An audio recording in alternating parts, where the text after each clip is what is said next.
He walked into the bakery to order a wedding cake for another woman. He never expected to see the face of the wife he abandoned 5 years ago. He definitely never expected the little girl gripping her hand.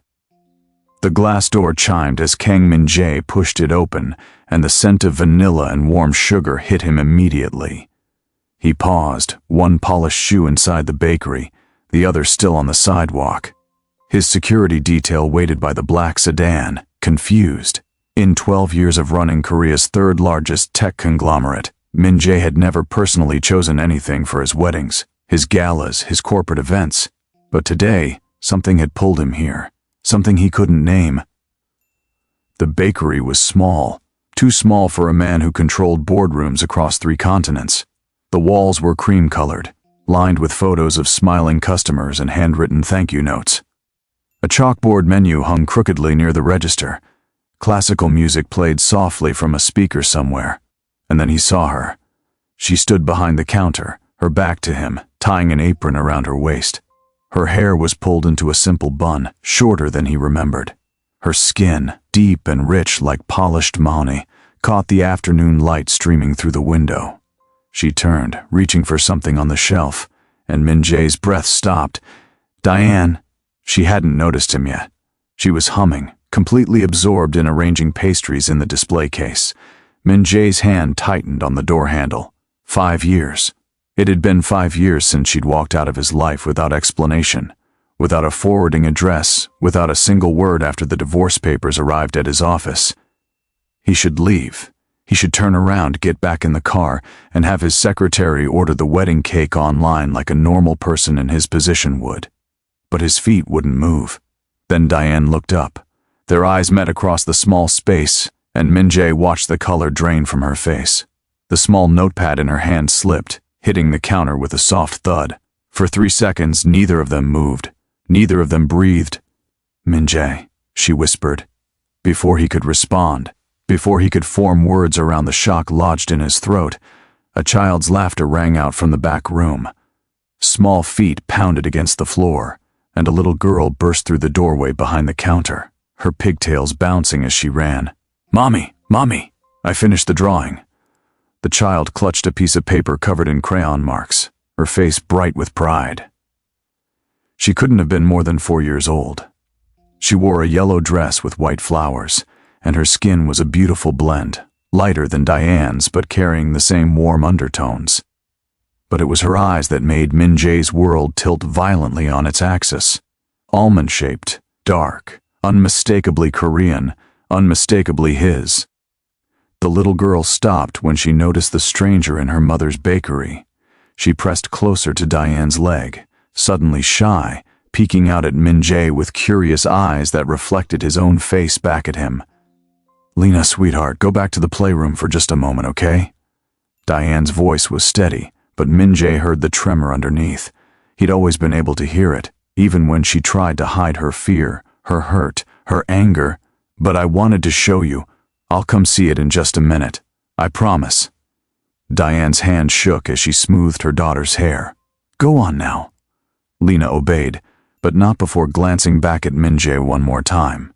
Something in her expression, a tilt of her head, a curiosity in her gaze. It was him. It was undeniably him. The door to the back room closed. The classical music continued playing. Outside, a car honked, and Min-jae stood frozen in the small bakery, staring at the woman he'd loved and lost, knowing that everything he thought he understood about the past 5 years had just shattered. How long were you going to keep this from me? His voice came out hoarse, barely above a whisper. Diane's jaw tightened. She picked up the notepad she'd dropped, her movements careful and controlled. You need to leave. That child. You need to leave, Min-jae. Her voice was stronger now, but he saw her hand shaking. You have no right to come in here and... No right? The words exploded from him, louder than he'd intended. Years of discipline, of maintaining perfect control in every negotiation, every crisis, it all evaporated. I have a daughter, and you never told me? Lower your voice.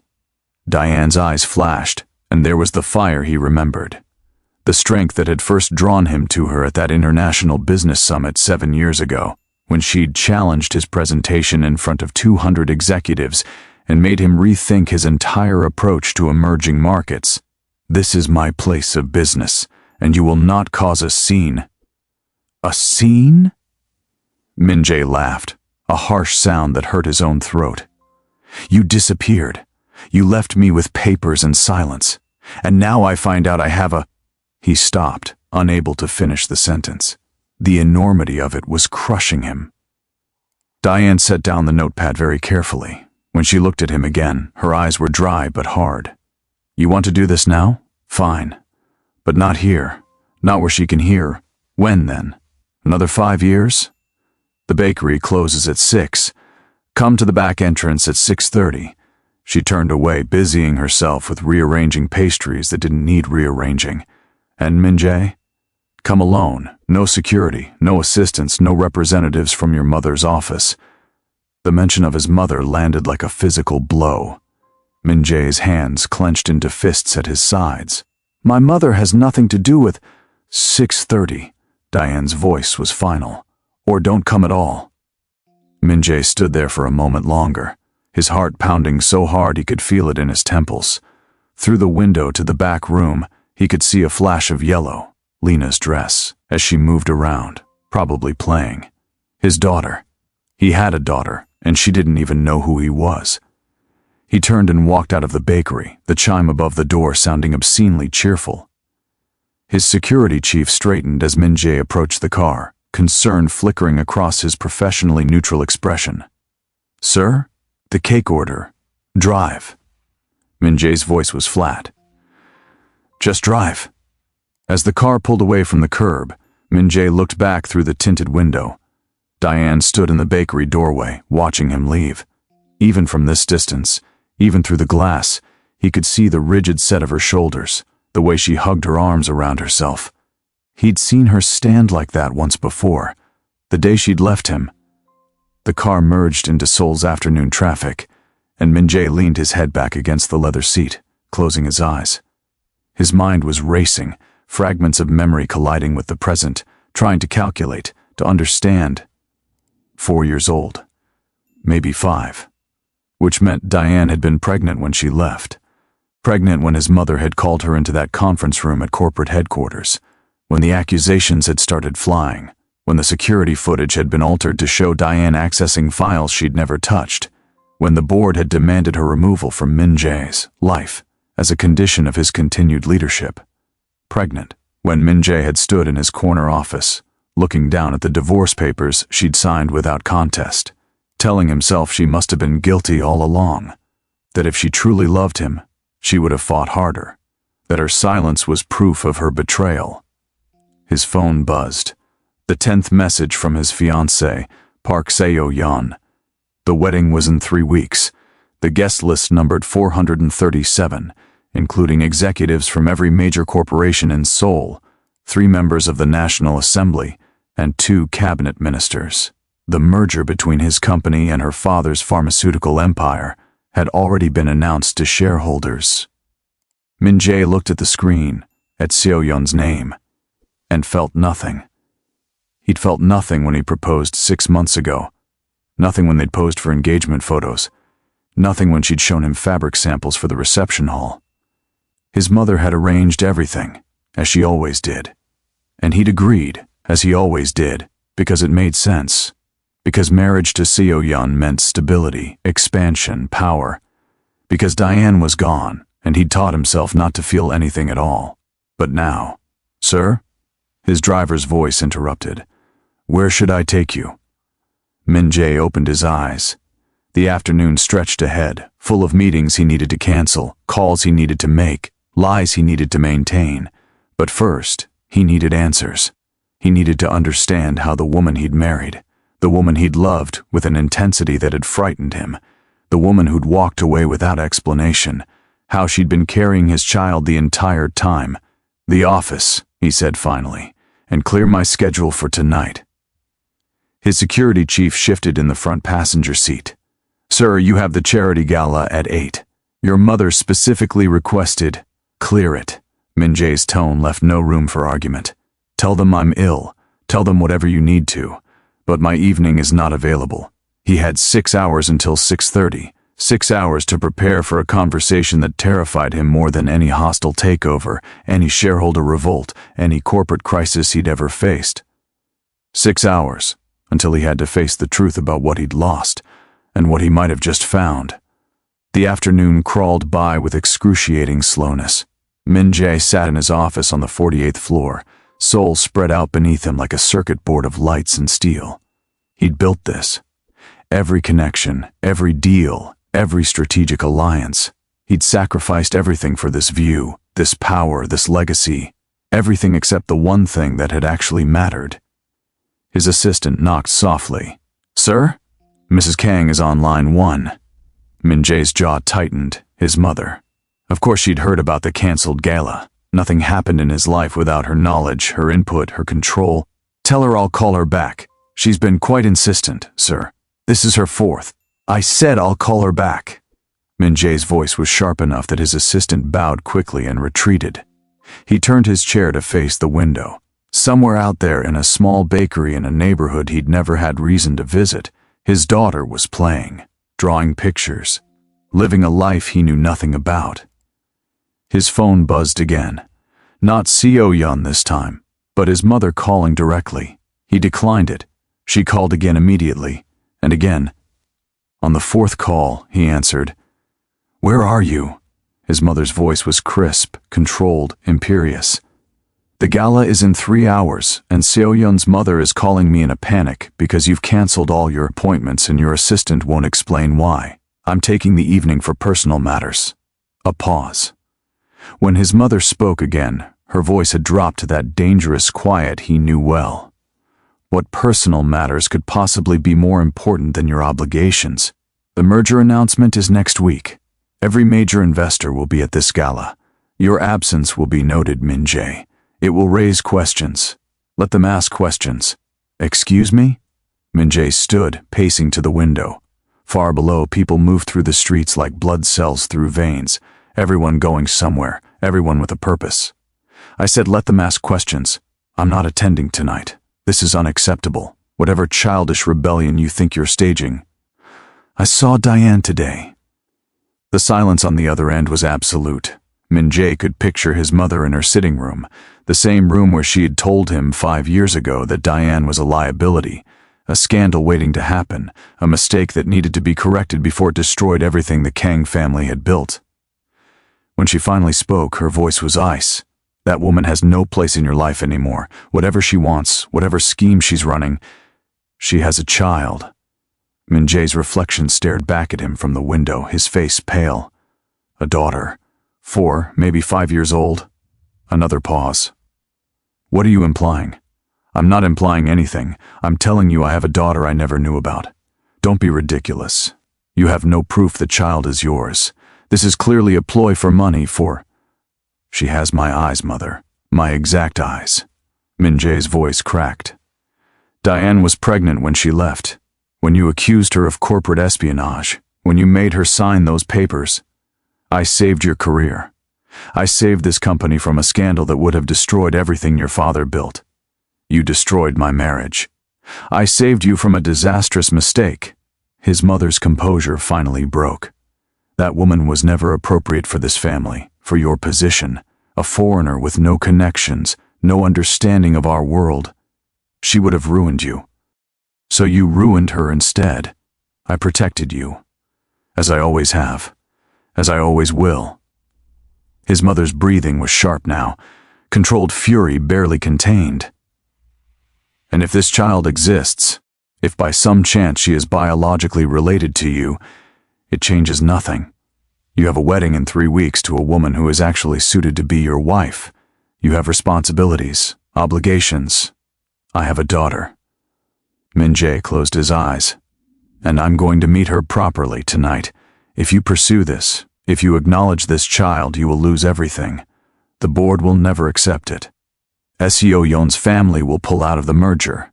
Your reputation, my reputation." Min-jae laughed the sound bitter. 5 years ago I let you convince me that my reputation mattered more than the truth. That corporate stability mattered more than the woman I loved. I'm not making that mistake again. You're not thinking clearly. You're emotional. I'm done with this conversation, Mother. I'll see you when I see you. He ended the call before she could respond. His hands were shaking. In 36 years, he'd never hung up on his mother, never directly defied her. The power she held over him, over the company, over every aspect of his life. It had always been absolute, until now, until he'd seen Lena's eyes looking up at him from behind Diane's leg. At 6:15, Min-jae's driver dropped him 2 blocks from the bakery. He walked the rest of the way, his coat collar turned up against the evening chill. The streets here were quieter than the commercial district where his office stood. Small shops lined the sidewalk, a bookstore, a flower shop, a restaurant with handwritten specials in the window, the kind of neighborhood where a person could disappear, could build a life away from the spotlight. The bakery's main entrance was dark, the closed sign facing out. Min-jae walked around to the alley behind the building, where trash bins sat next to a single steel door. A light glowed above it. He knocked. The door opened immediately, as if Diane had been waiting on the other side. She'd changed out of her apron into jeans and a simple sweater, her hair loose around her shoulders now. She looked tired, beautiful and tired and guarded in a way that made Min-jae's chest ache. "Come in," she said quietly. The back room of the bakery was small, clearly serving as both storage and Lena's play area. Boxes of supplies were stacked against one wall, but the other side held a small table with coloring books, a bin of toys, and children's drawings taped to the wall. Min-jae recognized the yellow dress from earlier hanging on a hook near the door. "She's with a friend tonight," Diane said, following his gaze. "I thought it would be better if we talked alone first." Min-jae nodded, not trusting his voice. Now that he was here, now that Diane stood 3 feet away from him in the place she'd built without him, he didn't know where to start. There were too many questions, too much silence to break through. Diane moved to a small counter with a coffee maker. "Do you still drink it black?" "Yes." She poured 2 cups, handed him one. Her fingers didn't touch his, but he caught her scent, vanilla and sugar and something else, something that was just Diane, and the memories hit him so hard he had to set the cup down before he dropped it. "When?" he asked. "When did you know?" Diane leaned against the counter, both hands wrapped around her coffee mug. "I found out 3 days after your mother called me into her office. 3 days after I signed the divorce papers. 3 days. Min-jae felt his knees weaken. "You didn't tell me. How could I?" Diane's voice was steady, but her eyes were bright with unshed tears. "Your mother made it very clear what would happen if I stayed in your life. She showed me the fabricated evidence. She showed me how easily she could destroy my name, my career. And then she told me that if I was carrying your child, she would make sure that child never had a future in this country. She threatened our baby." The words came out strangled. "She said she would ensure any child I had with you would be labeled illegitimate, would be barred from the company, would never be acknowledged by the Kang family. She said she would use her influence to make sure no school would accept her, no company would hire her when she grew up. That the scandal of your divorce and my betrayal would follow her forever." Diane's voice finally broke. She said the only way to protect your child was to disappear, to let you believe there was no child at all. Min-jae sank into one of the small chairs at the children's table, his head in his hands. "I would have protected you, both of you." "No, you wouldn't have." Diane's words were soft but certain. "You would have tried. But Min-jae, you couldn't even protect me when it was just accusations. When your mother showed you that fake security footage, when the board demanded my removal, you believed them over me. I asked you to explain, to defend yourself.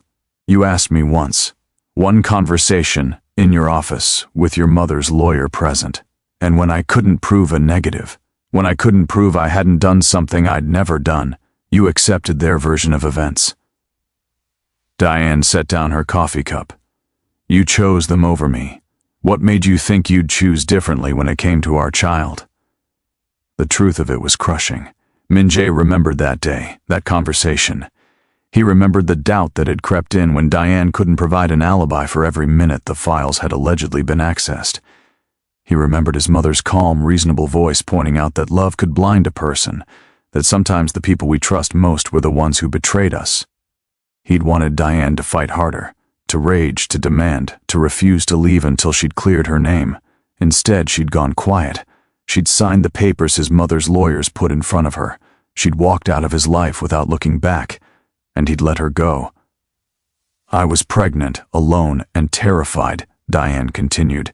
Your mother had made it clear she had the power and the will to ruin both of us. So I took what money I'd saved. I left Seoul, and I built a life where Lena would be safe, where she could grow up without the shadow of the Kang family hanging over her. For 5 years. Min-jae looked up at her. For 5 years you've been raising our daughter alone. Yes. Why did you come back to Seoul? I didn't want to. But my mother got sick last year. She lives 20 minutes from here. I needed to be close to take care of her. Diane's expression softened slightly. Lena deserves to know her grandmother. The one grandmother who actually wants to know her. The barb landed. Min-jae absorbed it without flinching. What have you told Lena about me? That her father is a busy man who lives far away, that sometimes adults make complicated choices. Diane pulled a chair out and sat across from him.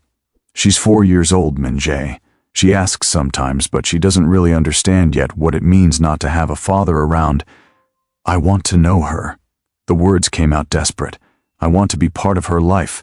Why? Diane's eyes were hard now. Because she's yours? Because your pride is wounded that I kept her from you? Because she's my daughter. Min-jae's voice rose. Because I've lost 5 years already, and I don't want to lose any more.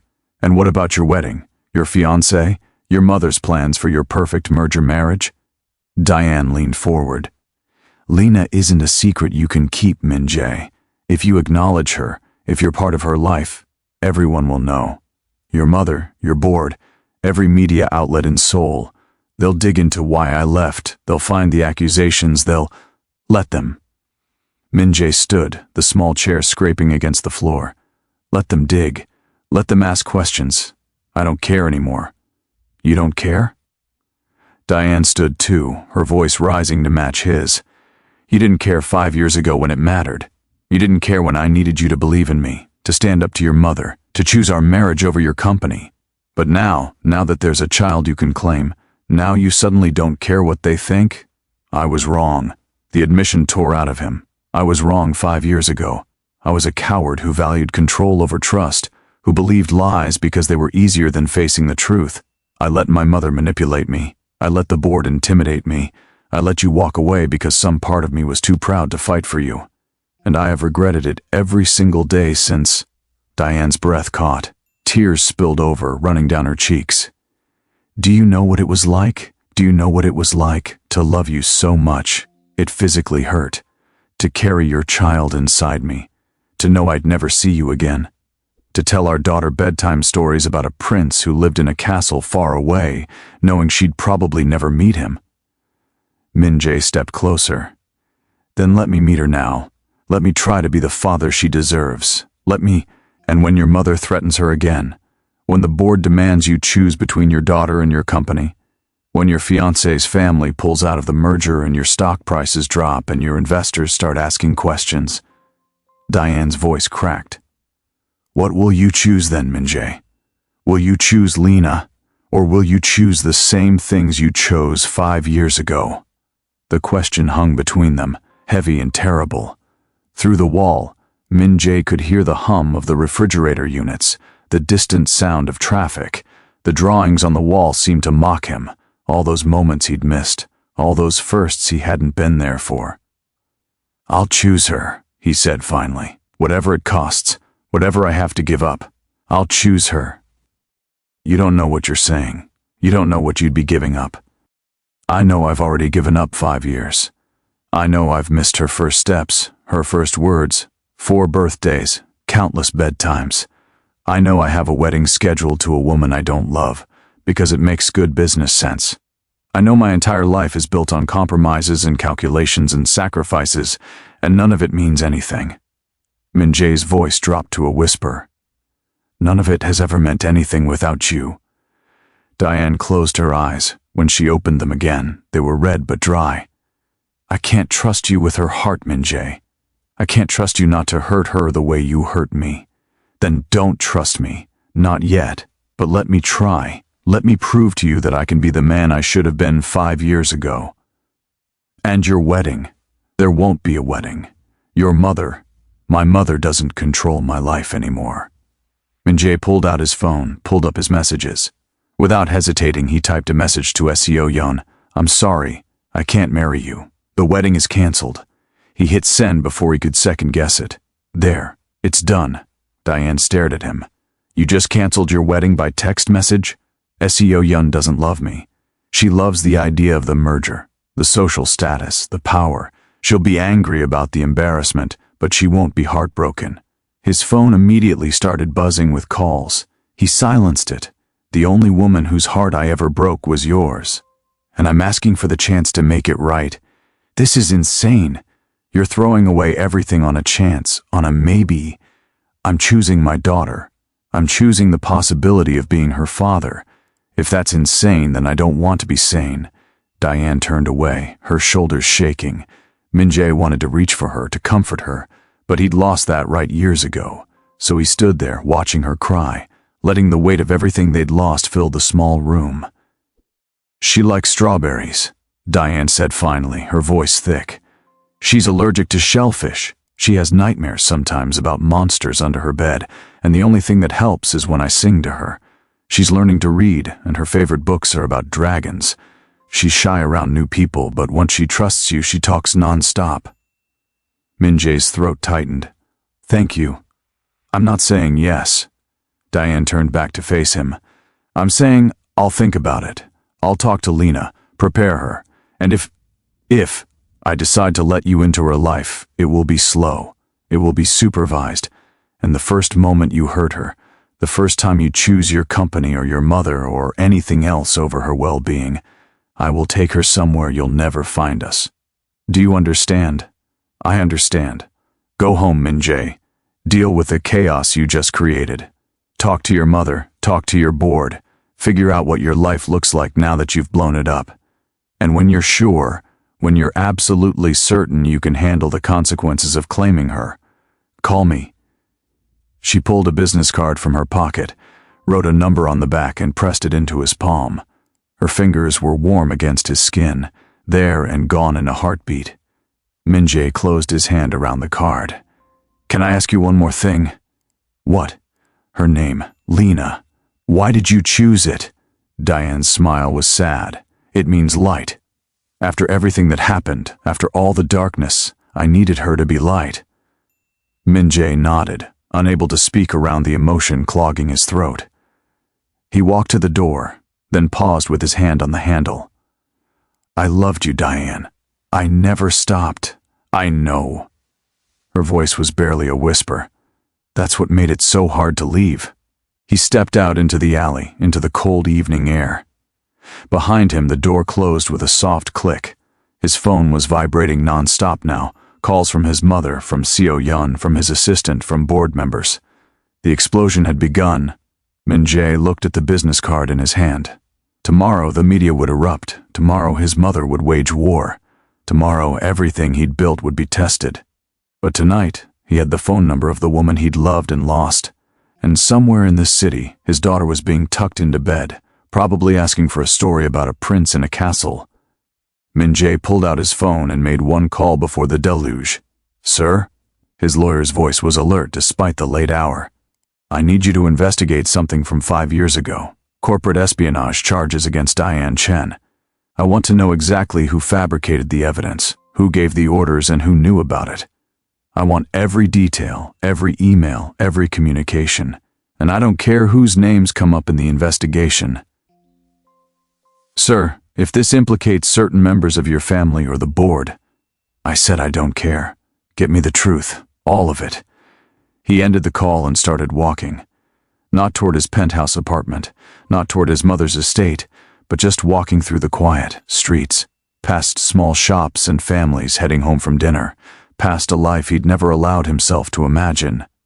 By the time he reached his car 2 blocks away, he had 47 missed calls. He got in and finally answered one. Min-jae.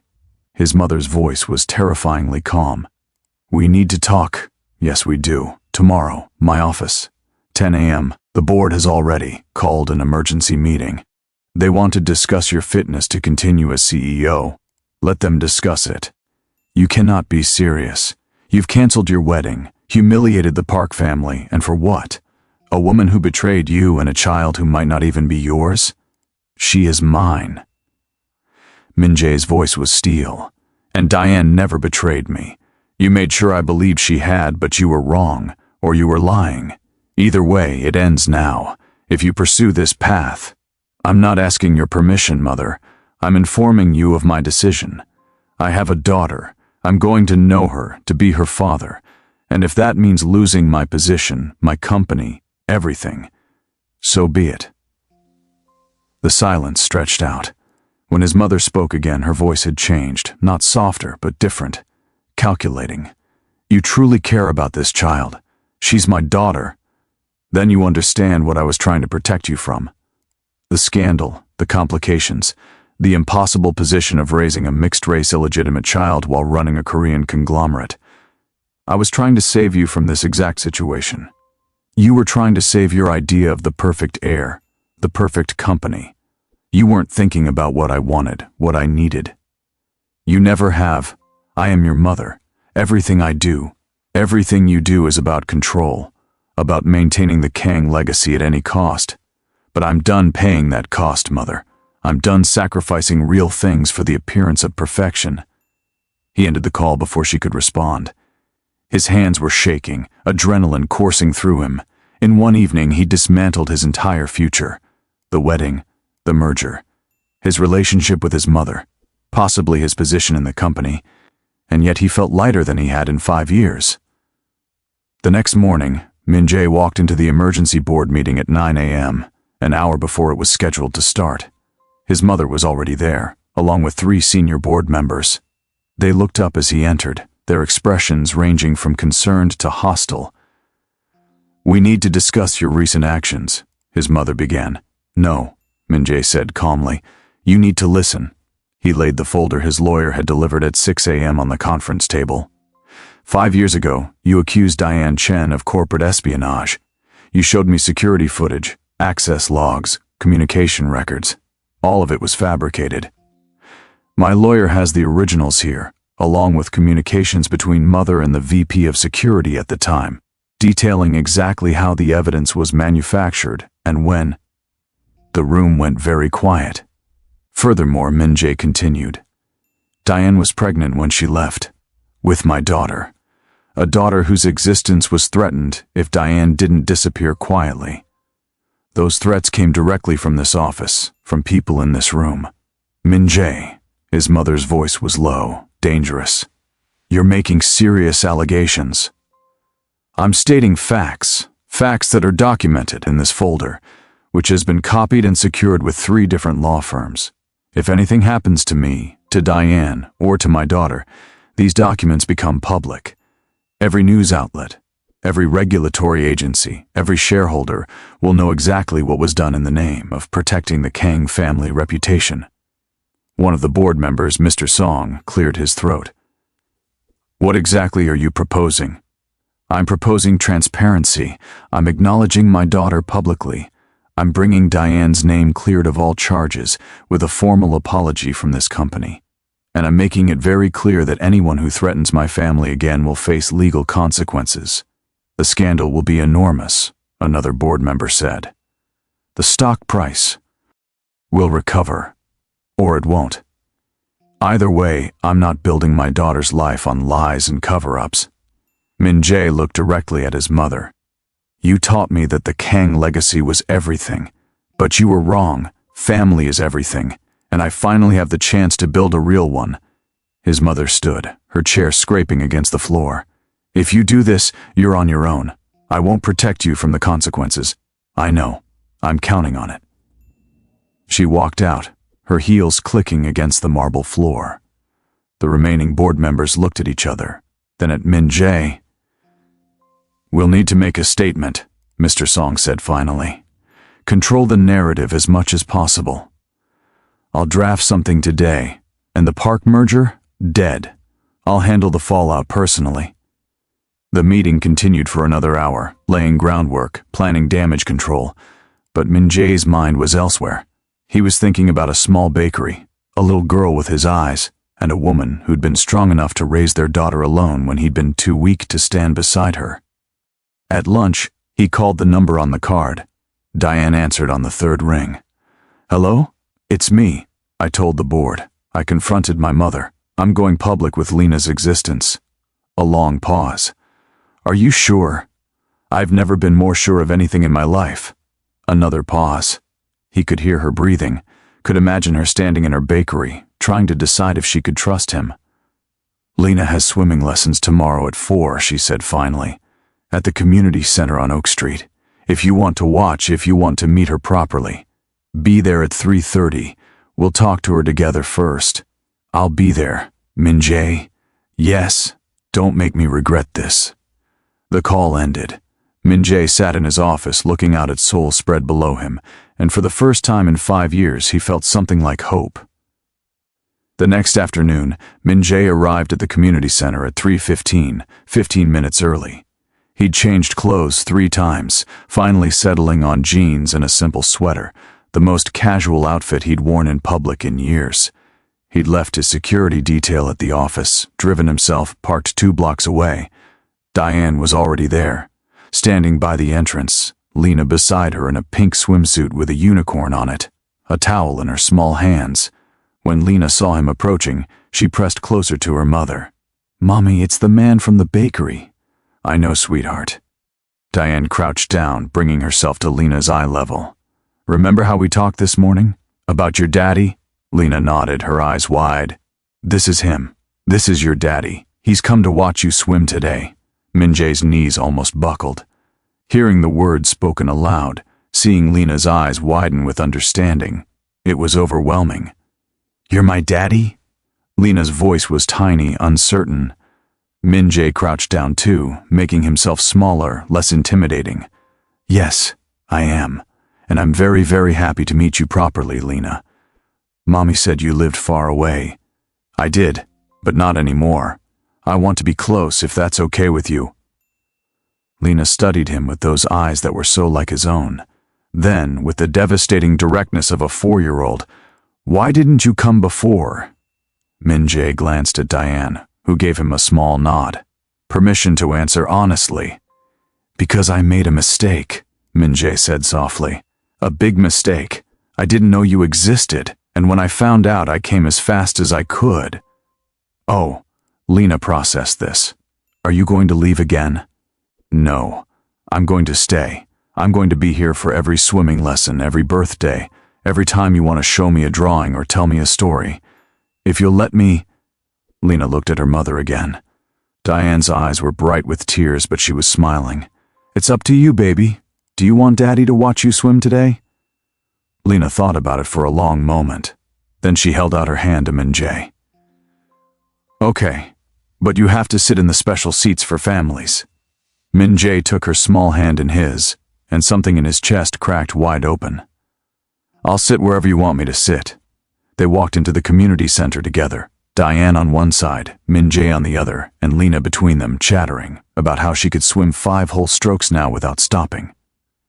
Min-jae listened to every word, memorizing her voice, the way she pronounced strokes as strokes, the way she swung their joined hands as she walked. At the pool, Lena ran off to join her class. Min-jae and Diane sat on the bleachers, watching her jump into the water with a splash that made the instructor laugh. "She's amazing," Min-jae whispered. "She is." Diane's voice was soft. "Min-jae, I need you to understand something. This doesn't mean we're back together. This doesn't mean I've forgiven everything that happened. I know, but you deserve to know your daughter, and she deserves to know her father. So we're going to figure this out, one day at a time." "One day at a time," Min-jae agreed. They sat in silence, watching Lena kick her way across the pool, her instructor cheering her on. And when Lena looked up at the bleachers, searching, and her face lit up when she saw both of them there watching her, Min-jae knew he'd made the right choice. He'd given up his wedding, possibly his company, his mother's approval, his carefully constructed life. But in return, he'd gotten this. A little girl with his eyes and her mother's strength, swimming in a community pool, waving at him like he'd hung the moon. It was, Min-jae thought, the best trade he'd ever made. When the lesson ended, Lena bounded over, dripping wet, proud of herself for swimming 7 strokes instead of 5. She showed Min-jae the gold star her instructor had given her, and he admired it like it was the Nobel Prize. "Can Daddy come to ice cream after?" Lena asked Diane. Diane looked at Min-jae, a question in her eyes. He nodded. "Daddy can come to ice cream," she confirmed. And so Min-jae found himself in a small ice cream shop, watching his daughter debate between chocolate and strawberry, eventually choosing strawberry with rainbow sprinkles. They sat at a small table, and Lena told him about her favorite books, her best friend from preschool, the cat she wanted to get someday. Min-jae listened to every word, aware that his phone was probably exploding with messages, that the statement he'd released that morning about having a daughter was probably causing chaos, that his mother was likely planning her next move. But none of it mattered. Not right now.